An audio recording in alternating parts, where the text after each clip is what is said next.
নমস্কার, দেখছেন জিও পলিটিক্সে। আমি বাবুল সিএজ। আমি বেশ কয়েকবার বলেছি যে জিও পলিটিক্যাল ইস্যুগুলো নিয়ে আমেরিকাকে বিশ্বাস করা খুবই কঠিন। কারণ আমেরিকা যে হিসেবে ভারতের ওপর ইকোনমিক প্রেশার তৈরি করার চেষ্টা করছিল, ট্যারিফের ওপর ট্যারিফ লাগানোর চেষ্টা করছিল, তাতে কিন্তু এটা বোঝাই যায় স্পষ্ট যে তিনি নিজের স্বার্থ ছাড়া কিছুই বোঝেন না। বিশেষ করে বিশেষ করে ইউরোপিয়ান ইউনিয়নের সাথে ভারতের যখন থেকেই ফ্রি ট্রেড অ্যাগ্রিমেন্টটা হলো, এফটিএ হলো, তখন থেকেই কিন্তু ওর নিজের মধ্যে একটা মানে আতঙ্ক তৈরি হলো যে আমি যা করছি সেটা কি আদৌ ঠিক করছি, সেটা তো হিতে আমার বিপরীতে চলে যাচ্ছে।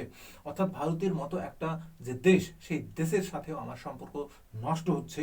আমি যে বারবার বারবার মোদিকে যে বন্ধু বলে পরিচয় দিচ্ছি, সেই পরিচয়ের মধ্যেও একটা খুঁত থেকে যাচ্ছে। সেজন্য সেজন্য এবার 25% ট্যারিফ থেকে ভারতীয় যে পণ্য, বিশেষ করে মেড ইন ইন্ডিয়া যে প্রোডাক্টস, সেই প্রোডাক্টসের উপর এবার 18% ট্যারিফ তিনি নিয়ে এসছেন। অর্থাৎ এটা একটা ভালো দিক। আমরাও প্রত্যেকে চাই যে আমেরিকার সাথে ভারতের সম্পর্ক ভালো থাকুক। চলুন এই বিষয়ে সংবাদপত্রের কিছু হেডলাইনকে পড়ে নেওয়ার চেষ্টা করি। Sensitive sectors of agriculture and dairy have been excluded from the US deal, says commerce minister Piyush Goyal. Commerce minister Piyush Goyal বলেছেন যে কিছু সেন্সিটিভ প্রোডাক্ট, বিশেষ করে যেগুলো হয়তো বেশি দিন রাখলে নষ্ট হওয়ার চান্স থাকে বা ক্ষতি হওয়ার চান্স থাকে, সেইগুলো একেবারে এক্সক্লুড করে দেওয়া হয়েছে, ছাঁটাই করে দেওয়া হয়েছে।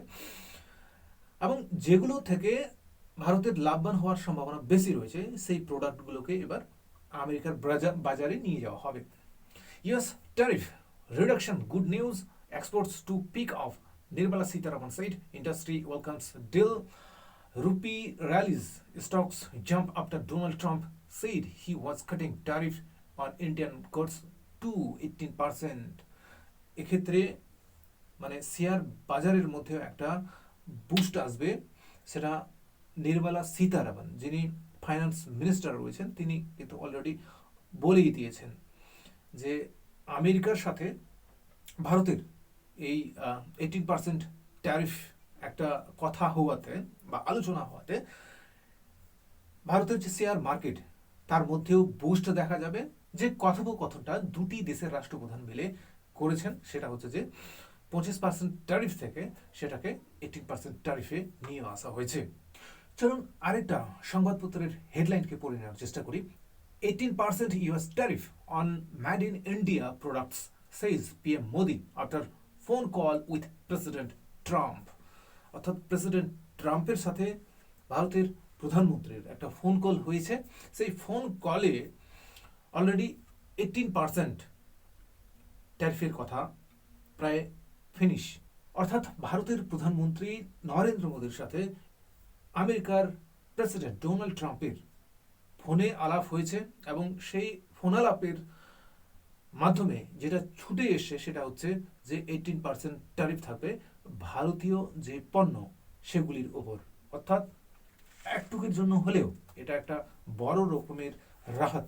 দুটো দেশের রাষ্ট্রপ্রধানের ফোন আলাপ, এবং সেই ফোন আলাপ থেকে এটা একেবারে ক্লিয়ার যে ভারতের উপর যে 25% ট্যারিফ ছিল, সেই ট্যারিফটা এসে এখন 18%-এ দাঁড়ালো। এবং ভারতের মানে বৈদেশিক যে বাণিজ্য, সেই বাণিজ্যের উপর একটা বুস্ট তো আসবেই, সেটা বোঝাই যায়।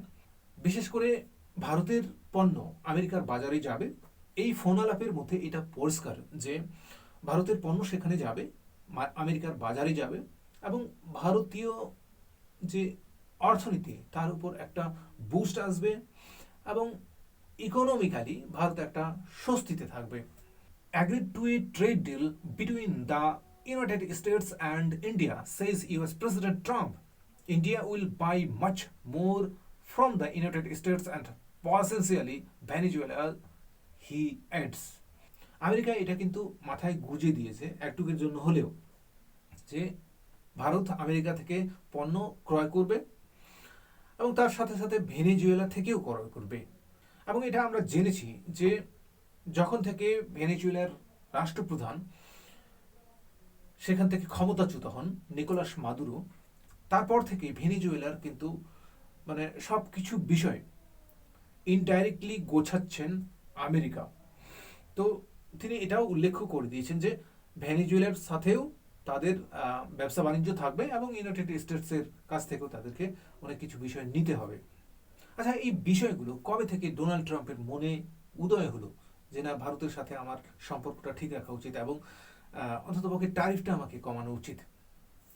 ঠিক পয়েন্ট আঘাত করেছে সেই জায়গা থেকে যেদিন থেকে ভারতের এফটিএ ইউরোপিয়ান ইউনিয়নের সাথে পুরোপুরি ডিল হয়ে গেছে। বুঝতে পেরেছে, এটা পরিষ্কার যে তিনি বুঝতে পেরেছেন যে ভারতের মার্কেটটা আমি খোয়াচ্ছি। ভারতের সাথে বিশেষ করে ইউরোপীয় যে দেশ, সেই দেশগুলো কিন্তু এবার ডিল করা শুরু করে দিয়েছে এবং তারা ভারতীয় মার্কেটটাকে ধরার চেষ্টা করছে। সেই জায়গা থেকেই কিন্তু এটা ডোনাল্ড ট্রাম্পের বোধোদয় হয়েছে যে না, ভারতের প্রতি যে আমি একটা রুক্ষ শুষ্ক ব্যবহার করছি, সেই ব্যবহার থেকে আমাকে একটু হলেও পেছনে সরে আসা উচিত। ধন্যবাদ এই প্রতিবেদন দেখার জন্য। যদি আপনাদের ভালো লাগে অবশ্যই চ্যানেলটি সাবস্ক্রাইব করবেন।